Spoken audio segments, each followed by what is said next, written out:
Λοιπόν, θα αρχίσω διευκρινίζοντας το τίτλο της εισήγησής μου, αλλά θέλω να κάνω μια κριτική για τη συζήτηση μετά μια προκαταρκτική τοποθέτηση. Η ιστορία, ξέρετε, κρύβει πολύ μεγάλη ηρωνία. Όποιος δεν την αντιλαμβάνεται, ζει αλλού. Όποιος την αντιλαμβάνεται όμως, και θα το δούμε σε λίγο, πρέπει να έχει πολύ μεγάλες δυνάμεις για να δεχθεί και να αντιμετωπίσει αυτή την δηλητηριώδη ηρωνία της ιστορίας. Στις 24 Νοεμβρίου του 1912, στο Burghof-Geteilte της Βασιλείας, κηρύσσεται η έναρξη του 9ου συνεδρίου της Β' Διεθνούς. Στην ουσία, η αριστερά της Μπελεπόκ είναι αυτό που στην ιστορία της αριστεράς έχει μείνει με τον όρο Β' Διεθνής. Μετά τον Πρώτο Παγκόσμιο Πόλεμο θα ακολουθήσει η Γ' Διεθνής. Είχαν προηγηθεί άλλες 8 από το 1889 στο Παρίσι, που έγινε η πρώτη συνδιάσκεψη της Β' Διεθνούς. Στις 2 η ώρα το μεσημέρι έγινε η παρέλαση και η γιορτή στο καθεδρικό ναό της πόλης, και κατά τη διάρκεια της παρέλασης ηχούσαν οι καμπάνες, ενώ μιλούσε ο Ζαν Ζορές για την ειρήνη εναντίον του πολέμου.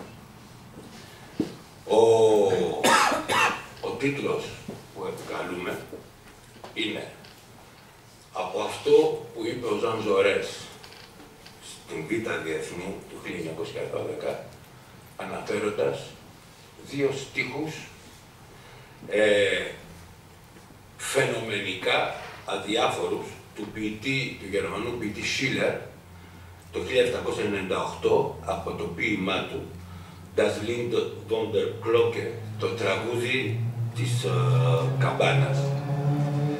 Ο Schiller, μεταξύ του τίτλου «Το τραγούδι της καμπάνας» και του κυρίου ποίηματος, που αναφέρεται στο χτίσιμο μιας καμπάνας και το τι κάνει μια καμπάνα, υποθέτω ότι το αντιλαμβάνεστε από τον τίτλο, μια καμπάνα καλεί τους ζωντανούς, ακριβώς στη λειτουργία, κλαίει τους νεκρούς όταν πεθαίνουν, και με βάση μια μεσαιωνική δημόδη παροιμία, ο ήχος της καμπάνας τσάκιζε τους κεραυνούς.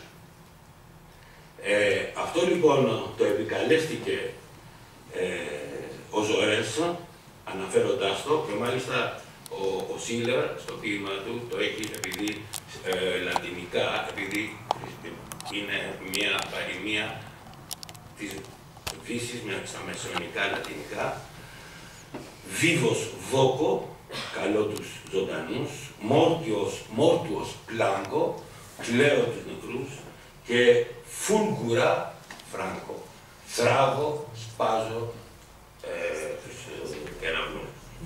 Και το ποίημα αυτό του Schiller καταλήγει για την καμπάνα: γίνε μια χαρά για αυτή την πόλη, ας γίνει το πρώτο χτύπημα που θα σημάνει την ειρήνη.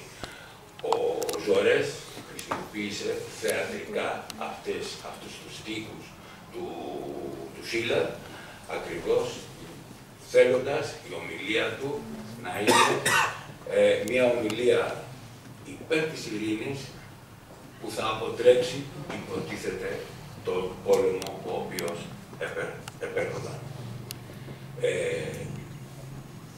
Αυτά για να διευκρινίσω τον τίτλο της εισήγησής μου. Τώρα, θέλω να πω ότι η αριστερά, η ιστορία της αριστεράς κατά την περίοδο αυτή, είναι η ιστορία η παιδική και η εφηβική που έζησε το αριστερό κίνημα πριν, ας το πούμε έτσι, να το πούμε, ανδρωθεί πριν οριμάσει και αυτό πάλι εντός εισαγωγικών. Ολόκληρη το δεύτερο μισό του 19ου αιώνα και κυρίως από τα 1860 και μετά είναι μια καθοριστική περίοδος για την αριστερά, είναι η περίοδος όπου για πρώτη φορά ιδρύονται οργανωμένα εργατικά κόμματα. Πριν από το 1871, δεν είναι τυχαίο που μίλησα για την Β' Διεθνή, έχουμε την Πρώτη Διεθνή, στην οποία Πρώτη Διεθνή, θα δείτε τώρα πώς πάει όλη η ιστορία της αριστεράς, είναι η αντιπαλότητα μεταξύ αυτών που ονομάζαμε τότε ή ονομάζουν ακόμα και σήμερα του άναρχο-συνδικαλισμού, του Μπακούνι και του Προυντώνου και των ιδεών, των πολιτικών ιδεών του Κάρολου Μάρξ. Ολόκληρη η Πρώτη Διεθνής διέπεται από τις απόψεις και του Προυντών και του Μπακούνι, των άναρχο-συνδικαλιστών, μέχρι το 1871. Το 1871 αποτελεί τομή για τον ιδεολογικό και πολιτικό προσανατολισμό της αριστεράς, λόγω της ήττας της Κομμούνας του Παρισιού. Στην ουσία, με την Κομμούνα του Παρισιού το 1871, ητάται η άποψη η οποία ήταν ενάντια στην κρατική οργάνωση, ενάντια στην πολιτική οργάνωση αυτού της εργατικής τάξης, ο ρόλος να δοθεί στα συνδικάτα και στις συνεταιριστικές ενώσεις, οι οποίες και όχι στα κόμματα, τα οποία είναι και αυτά ένας μηχανισμός κρατικός, ο οποίος αποβλέπει στην εξουσία. Με την Κομμούνα λοιπόν του Παρισιού αυτή η αντίληψη περιθωριοποιείται, δεν λιτάται, διότι θα έρθουμε στη Β' Διεθνή και θα δούμε ότι είναι μία συνισταμένη, ας το πούμε έτσι, μάλλον όχι, συγγνώμη, συνιστόσα της αριστεράς, η οποία όμως έχει πολύ μικρό βάρος. Γιατί με το 1889, στο πρώτο συνέδριο της Β' Διεθνούς, κυρίως συνέρχονται πολιτικοί οργανισμοί, δηλαδή πολιτικά κόμματα, τα οποία έχουν αρχίσει να δημιουργούνται από το 1860, από το 1870 και μετά. Δεν είναι τυχαίο ότι οι ρίζες του SPD, του μεγαλύτερου αριστερού ευρωπαϊκού κόμματος, του Testing, του Σοσιαλδημοκρατικού Γερμανικού κόμματος, που ήταν η ραχοκοκαλιά της ευρωπαϊκής αριστεράς, ιδρύεται εκείνη την εποχή και ακολουθεί αργότερα το ΣΦΙΟ το γαλλικό, που θα μεταμορφωθεί σε γαλλικό σοσιαλιστικό κόμμα, και αυτό εξαιτίας των έντονων ιδεολογικών διαφορών που υπάρχουν μεταξύ αυτών των δύο τάσεων της αριστεράς. Δεν είναι τυχαίο, σας το λέω, θα δείτε πώς ήταν το πρώτο παγκόσμιο πόλεμο. Ότι θα πρέπει να έρθουμε σε επαφή με τη σημερινή πραγματικότητα. Και η σημερινή πραγματικότητα είναι αυτή που είναι. Υπάρχουν αστικές κυβερνήσεις οι οποίες λειτουργούν με κόμματα. Εντάξει, και εμείς για να βελτιώσουμε τη θέση του εργάτη πρέπει να επέμβουμε έχοντας ως εργαλείο ένα κόμμα, πιέζοντας μέσα από τις κοινοβουλευτικές διαδικασίες με στόχο να καλυτερεύσουμε τη θέση του εργατικού κόσμου στην κοινωνία. Δηλαδή, να απαιτήσουμε καθολική ψηφοφορία, να απαιτήσουμε για τους άντρες βέβαια, για τις γυναίκες και πολύ αργότερα, να απαιτήσουμε νομιμοποίηση της απεργίας, νομιμοποίηση του συνδικαλιστικού κινήματος, καλυτέρευση των συνθηκών εργασίας, όλα αυτά. Όλα αυτά τα πράγματα μέσα δεν μπορούμε να τα κάνουμε έχοντας απέναντι το καπιταλιστικό μηχανισμό του κράτους και ούτε κάνοντας συνεχώς εξεγέρσεις, σήμερα το λέγαμε περίπου ακτιβισμό, αν θέλετε, αλλά μπαίνοντας μέσα στο μηχανισμό και προσπαθώντας μέχρι να καταλάβουμε την εξουσία να βελτιώσουμε εμείς την ζωή. Και το τονίζω, πρωτοπορία σε αυτή τον προορισμό ήταν το Σοσιαλδημοκρατικό Κόμμα της Γερμανίας και εν κατακλείδη θα πω ότι η σοσιαλδημοκρατία μέχρι και το τέλος του Πρώτου Παγκοσμίου Πολέμου είναι η κυρίαρχη μορφή αριστερής πολιτικής δράσης κατά την περίοδο, αν θέλετε, της Belle Époque. Να κάνω μια παρένθεση, όταν λέμε Belle Époque, τουλάχιστον στη Γαλλία, στο Βέλγιο και στην Κεντρική Ευρώπη, εννοούμε την εποχή από το 1895 μέχρι το 1914, δηλαδή την εποχή που έπεται του πρώτου μεγάλου κράχ, του πρώτου μεγάλου οικονομικού στρες, 1870, καπιταλιστικού στρες, 1873-1895. Οπότε η κεφαλαιοκρατική παραγωγή, η καπιταλιστική παραγωγή από το 1895 μετά παίρνει τα πάνω της και έτσι έχουμε μια ευμάρεια, μια άνεση στη ζωή, την οποία την απολαμβάνουν εκείνοι οι οποίοι μπορούν να την απολαύσουν, δηλαδή η αστική τάξη. Η Belle Époque είναι η εποχή της ανερχόμενης αστικής τάξης με σήμα κατά τεθέν τα καταπληκτικά καφέ Σαντάν του Παρισιού, ξέρετε, το Πολυβερζέ, το Μπουλερούς και τα λοιπά, που δείχνουν μια οικονομική άνεση και μια, δεν θα έλεγα τόσο ευρύτητα πνεύματος, διότι σήμερα μπορεί να το συνδέαμε και με αυτό το πράγμα. Μάλλον οι απόψεις και το πνεύμα είναι πολύ υλικό. Απλώς είναι μια πάρα πολύ επιδειξιομανία στην οικονομική άνεση που έχουν αυτά, μεγάλη επιδειξιομανία στην οικονομική άνεση που έχουν αυτά τα στρώματα. Παράλληλα με την ανάπτυξη όμως των εργατικών κομμάτων, δεν είναι το μόνο πολιτικό φαινόμενο που έχουμε και κάτι άλλο.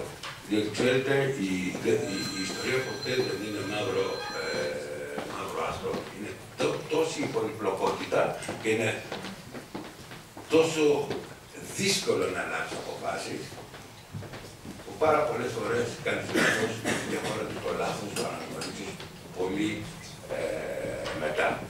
Είναι αυτό που είπε ο κ. Αθανασόπουλος για τον εθνικισμό. Εδώ θα πρέπει να προσέξουμε κάτι. Ο εθνικισμός δεν είναι η λέξη εθνικισμός, η έννοια εθνικισμός δεν είναι μια άγνωστη λέξη στην Ευρώπη του 19ου αιώνα, αλλά ήταν άλλο πράγμα. Αυτό που και εμείς πολλές φορές γράφουμε στα σχολεία, η αρχή των εθνοτήτων, πάνω στην οποία βασίστηκε η Γαλλική Επανάσταση, πάνω στην οποία δημιουργήθηκαν πάρα πολλά εθνικά κράτη και η οποία πήγαινε χέρι-χέρι με τον φιλελευθερισμό. Η αρχή των εθνοτήτων, ή τουλάχιστον αν θέλετε ο πρώιμος εθνικισμός, ήταν συμβατός με την απέτηση δημοκρατικών δικαιωμάτων. Η κυβέρνηση νομιμοποιείται όχι από κάποιον μονάρχη, αλλά την νομιμοποιεί η συγκατάβαση και η συγκατάθεση του ίδιου του έθνους. Από το 1000, αυτός είναι, ας το πούμε έτσι, η αρχή των εθνοτήτων, ο πρώιμος εθνικισμός. Από το 1870 κυρίως και μετά, αφού έχουν παγιωθεί τα μεγάλα ευρωπαϊκά κράτη, ο εθνικισμός αλλάζει περιεχόμενο και αλλάζει και μορφή. Γίνεται ένας εθνικισμός επιθετικός, ο οποίος εκείνο που θέλει να υπερασπιστεί κυρίως είναι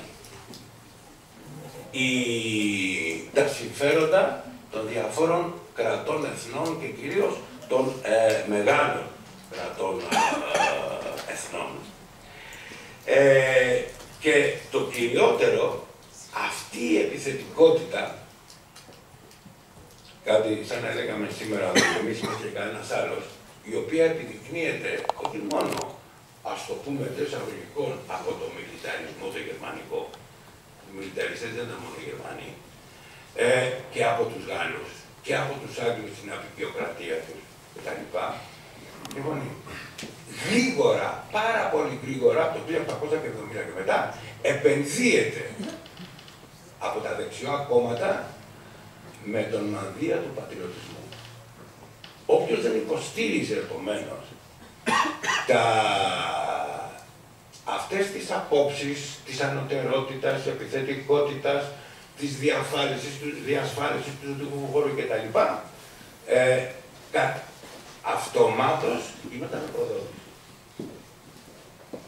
Και αυτός ο εθνικισμός, όπως είπαμε, γιατί λέμε η άνοδος του εθνικισμού, σημαίνει ότι όπως έχουμε άνοδο στην διοργάνωση της εργατικής τάξης, την εμφάνιση των εργατικών κομμάτων κλπ. Αλλά τόσο αυτός ο εθνικισμός βολιάζει τα πλήθη. Προσέξτε τώρα το δίλημμα. Όσο ένα εργατικό κόμμα, ας πάρουμε το SPD, ας πάρουμε το ΣΦΙΟ, το γαλλικό ή το βελγικό σοσιαλιστικό εργατικό κόμμα, μεγαλώνει, θέλει και κυρίως μέσα στον κοινοβουλευτισμό, όπως είχε αποφασίσει η πλειοψηφία της Δευτέρας Διεθνούς, ένα πράγμα δεν είχε αποφασίσει και ήταν κάθετα αντίθετη. Δεν μου άρεσε αυτή. Αυτό το κάθετα αντίθετη, τέλος πάντων, εν τη ρήμη του λόγου. Ήταν αντίθετη η Δευτέρα Διεθνής, ήταν η συνεργασία με τις κυβερνήσεις. Ναι στο κοινοβούλιο, ναι συμμετοχή στο κοινοβούλιο, όχι όμως κυβερνητική συνεργασία. Και αυτό το πράγμα το τήρησε η Β' Διεθνής. Πώς όμως θα μπορέσω εγώ να πείσω ο Σοσιαλιστικό Κόμμα ένα πλήθος πολιτών να με ψηφίσει, ώστε να έχω παρουσία στο κοινοβούλιο και ένα πλήθος πολιτών, το οποίο συγχρόνως είναι και εθνικιστές.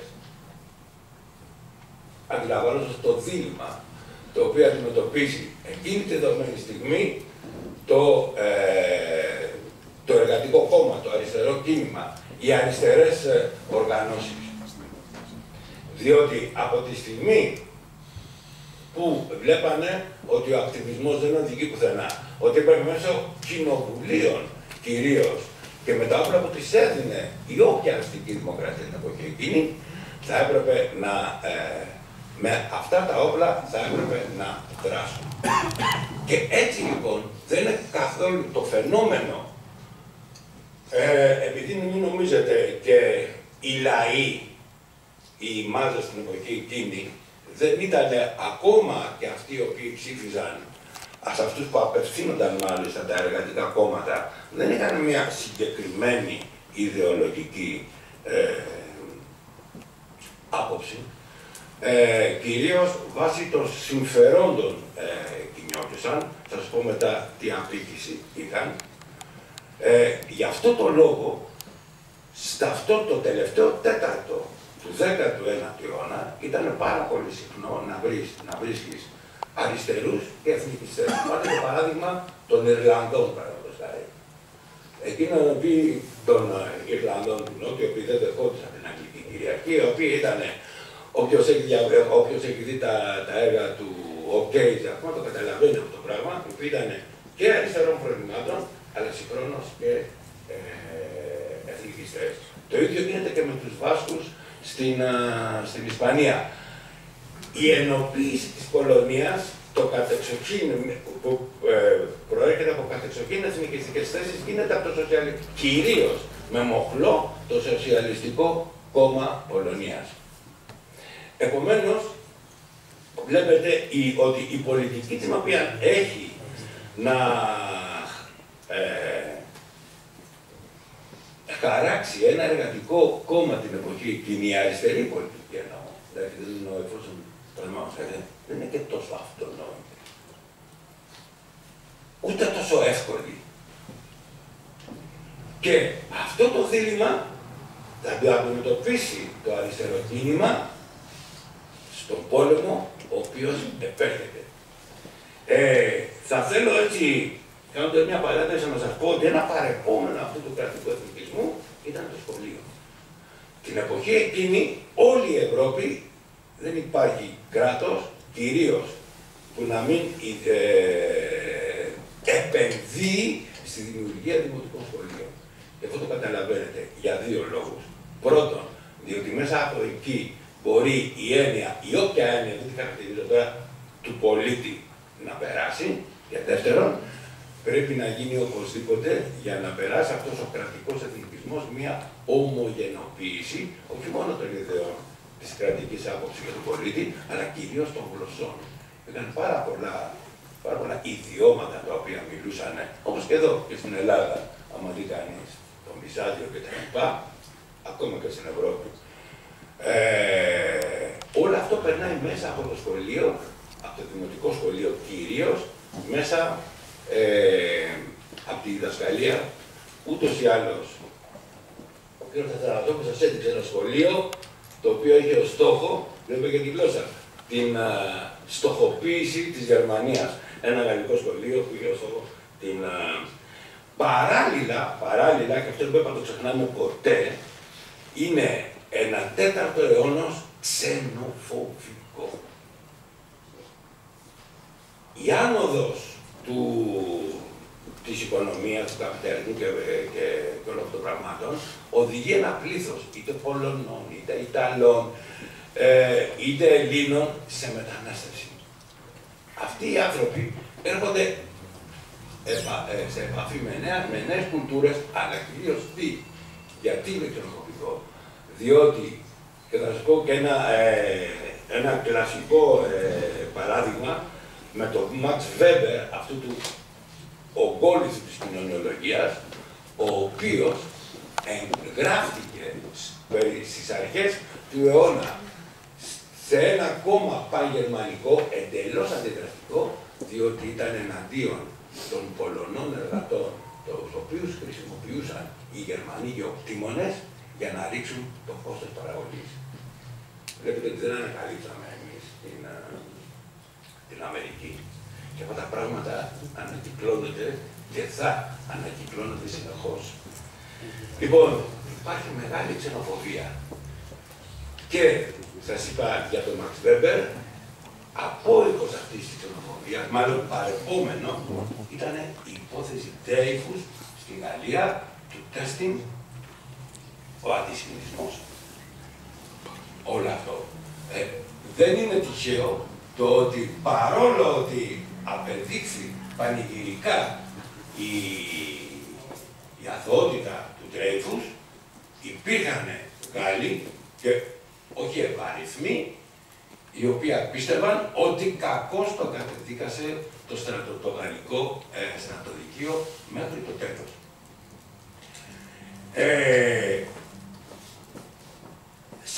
Αυτό ήταν λοιπόν το μείγμα, το εκρηκτικό μείγμα της εποχής λίγο πριν από το Πρώτο Παγκόσμιο Πόλεμο, τον οποίο εκαλείτο, ή μάλλον το δίλημμα, αν θέλετε, το οποίο καλείτο να λύσει η αριστερά της εποχής. Και ο πόλεμος, όντως, εδώ, παρόλο ότι πολλοί τον υποψιάζονταν, είχε στήσει καρτέρι στους Ευρωπαίους σοσιαλιστές. Για τα αίτια του πολέμου, πιθανώς στην συζήτηση θα γίνει να ξαναμιλήσουμε για τα αίτια του πολέμου. Όμως, κατά περίεργη σύμπτωση, ναι, λοιπόν, αυτό που βλέπετε εδώ πέρα είναι ο καθεδρικός ναός της Βασιλείας, όπου εκφωνήθηκε ο λόγος που σας είπα πριν, γιατί και προχωρήσετε λίγο. Και αυτή είναι η αυλή όπου είχαν συγκεντρωθεί τα πλήθη των σοσιαλιστών, έτσι, ναι. Αυτός είναι ο Ζαν Ζορές και εδώ θα σταθώ λιγάκι, προχωρήσετε ακόμα λίγο. Εδώ βγάζει λόγο στο Παρίσι. Ο Ζαν Ζορές δολοφονήθηκε το 1921 1914, στις 31 Ιουλίου, λίγο πριν να ξεσπάσει ο Πρώτος Παγκόσμιος Πόλεμος, από έναν Γάλλο εθνικιστή, τον Ραούλ Βιλέρ.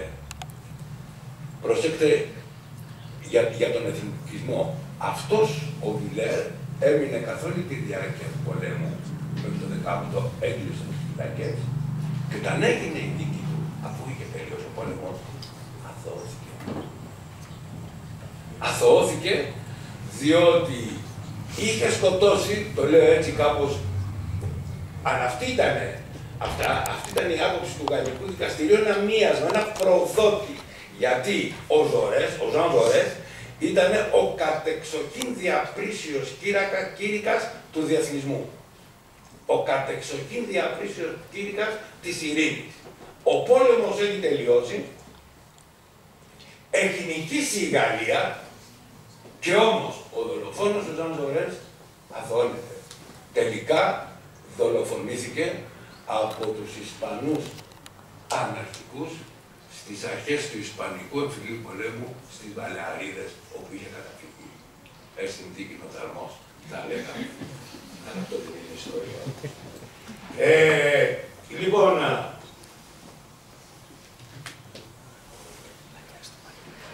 όταν ο πόλεμος ξέσπασε,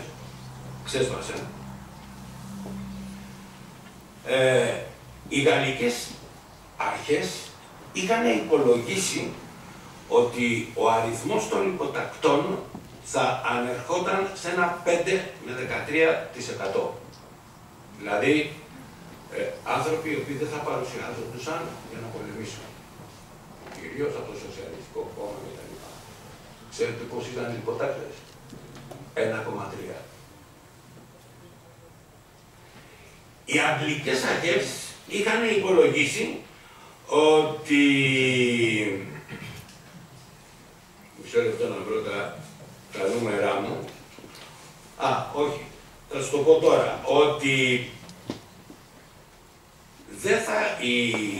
Οι εθελοντές μάλλον, οι εθελοντές προσέξτε, γιατί στην Αγγλία δεν υπήρχε ακόμα τότε ο Εθνικός Στρατός, οι εθελοντές θα ξεπερνούσαν τους 750.000. Λοιπόν, μέσα σε 8 μήνες ξεπέρασαν το 1 εκατομμύριο. Αυτοί που θελήσανε εθελοντικά να πάνε να πολεμήσουν. Καταλαβαίνετε λοιπόν τα διλήμματα, διότι αυτές ήταν οι φάσεις στις οποίες το αριστερό κίνημα απευθυνόταν. Ήτανε μάζες, ήτανε ψηφοφόροι αν θέλετε, λαός, χρησιμοποιήστε όποια λέξη θέλετε, τους οποίους τις είχε ανάγκη το σοσιαλιστικό, το όποιο σοσιαλιστικό κόμμα για μια έντονη παρουσία μέσα στο κοινοβούλιο. Ή αν θέλετε, in extremis, τους είχε ανάγκη για τον αγώνα του υπέρ της ειρήνης. Ποιο είναι το αποτέλεσμα αυτού του πράγματος? Ότι τα δύο κυριότερα σοσιαλιστικά κόμματα της Ευρώπης, το γαλλικό και το γερμανικό, στις 4 Αυγούστου, και ενώ το 7ο συνέδριο στη Στουτγκάρδη το 1907 είχε πάρει απόφαση με την κήρυξη του Πρώτου Παγκοσμίου Πολέμου να κηρύξει γενική απεργία, όχι μόνο αυτό δεν έγινε, αλλά και τα δύο κόμματα ψήφισαν στο κοινοβούλιο τους πολεμικούς προϋπολογισμούς των κρατών τους. Κατά αναλογία, το ίδιο έκαναν και οι Βέλγοι, το ίδιο έκαναν και οι Αυστριακοί, ενώ πάντοτε βουλευτές των σοσιαλιστικών κομμάτων. Ήτανε τέτοιος ο χήμαρος του εθνικισμού, αν θέλετε, που παρόλη την επεξεργασμένη ιδεολογία και παρόλη την ιδεολογία που κρυβόταν πίσω από όλο το εργατικό και το αριστερό κίνημα, αυτό το κίνημα δεν μπόρεσε να αντισταθεί.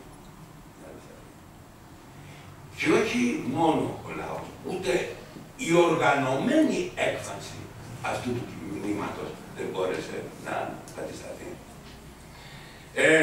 Και εδώ έρχομαι σε αυτό που σας έλεγα, στην ηρωνία.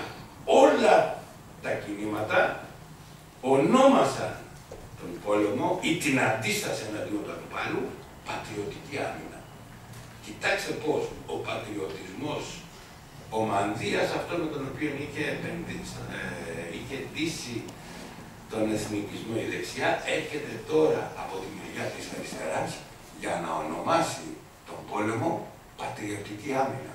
Οι Γερμανοί σοσιαλιστές τον ονόμασαν εθνική άμυνα. Και ποια ήταν η δικαιολογία, διότι έπρεπε κάπου να δικαιολογηθούν. Η δικαιολογία έρχεται διαστόματος ενός από τους ηγέτες του Σοσιαλιστικού Κόμματος Γερμανίας. Ακούστε το, γιατί θα αναφέρω κι άλλη μία. Οι εκατοντάδες χιλιάδες των πιστών σοσιαλδημοκρατών που χύνουν το αίμα τους για την πατρίδα περιμένουν ως αντάλλαγμα κάποιας μορφής αναγνώριση των δίκαιων αιτημάτων. Κάνανε πόλεμο δηλαδή, για ποιο?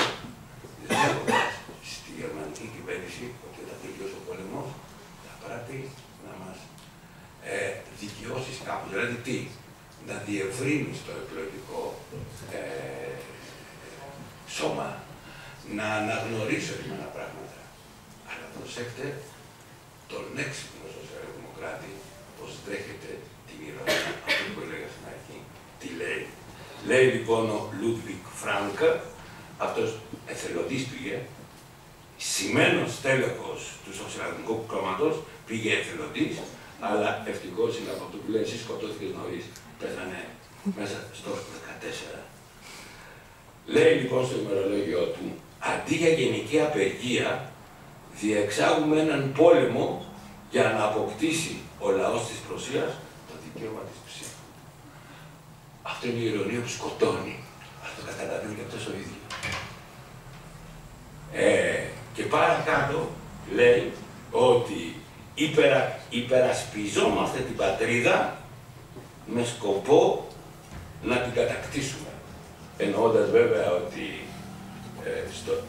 αυτός είχε στο μυαλό σου ότι υπερασπιζόμαστε τη Γερμανία, γιατί η οποία θα μας αναγνωρίσει αυτό που της προσφέρουμε ως σοσιαλδημοκράτες και θα μας αναγνωρίσει πώς. Εδώ είναι η κατάκτηση. Στέλνοντάς μας πρώτο κόμμα στο κοινοβούλιο. Και υπερασπιζόμαστε με σκοπό να την κατακτήσουμε.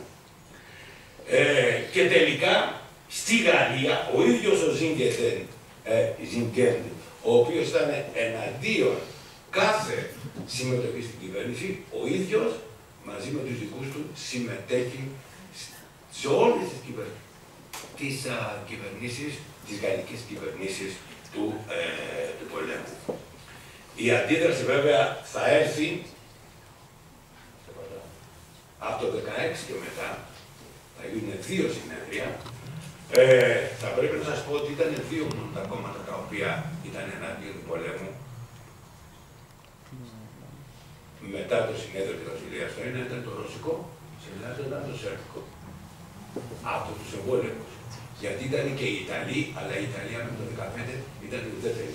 Το 2014 το Σοσιαλιστικό Κόμμα της Ιταλίας δεν βρέθηκε στην ανάγκη να πάρει απόφαση. Μόνο αυτά τα 2 κόμματα ήταν εναντίον του πολέμου. Βέβαια γίνανε άλλες 2 συνεδριάσεις στη Βέρνη. Στη Βέρνη, εκεί ο Λένιν με την παρουσία και των Γάλλων και των Γερμανών, ο Λένιν θέλησε να διασπάσει την Β' Διεθνή. Δεν είναι κατορθωτό διότι δεν πλειοψήφισε.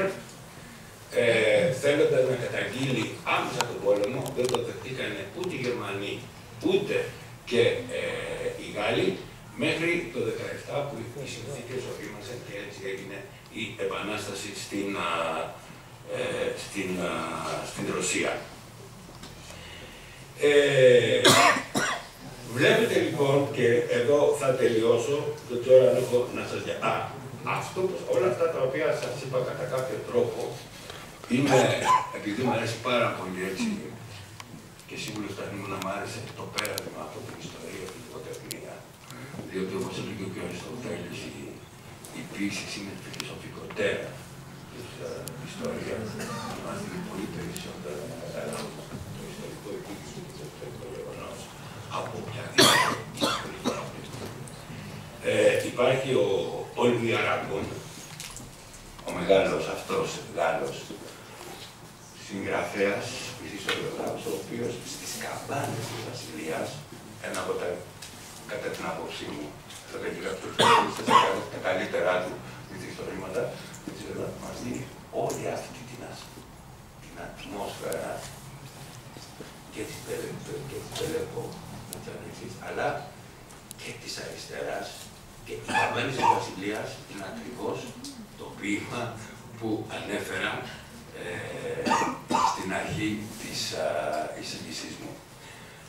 Θα κλείσω διαβάζοντάς σας ένα απόσπασμα από τον Λουί Αραγκόν.